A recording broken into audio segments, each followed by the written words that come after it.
Mes chers amis, nous avons dit hier que Yiftar était parti s'établir dans le territoire de Tov afin de ne pas aggraver le conflit qui existait entre lui et ses demi-frères.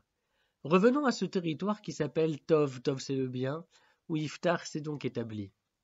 Le Be'er Moshe explique la chose suivante. Alors que pour tous les jours de la semaine de la création, semaine de création relatée dans la Sidra de Bereshit, pour chacun de ces jours-là, il y est dit que Hachem y avait vu le Tov, le bien. Eh bien, on ne trouve pas cette mention pour le deuxième jour.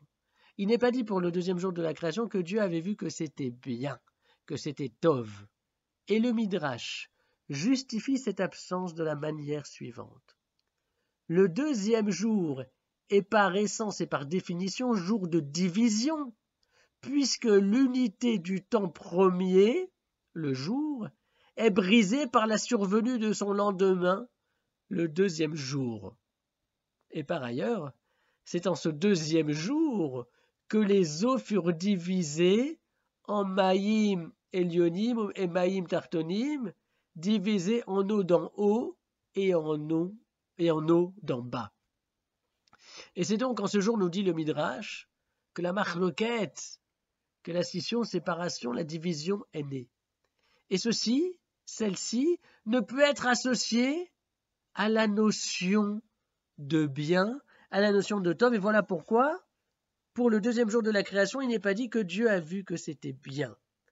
En fuyant ses frères qui le persécutent, en refusant la confrontation avec cela, Yiftar s'en va s'établir sur une terre, peu importe laquelle, peu importe son nom, mais sur une terre dont on sait qu'elle sera Tov, bien pour lui, parce que précisément, il n'y trouvera pas de conflit ni de dispute.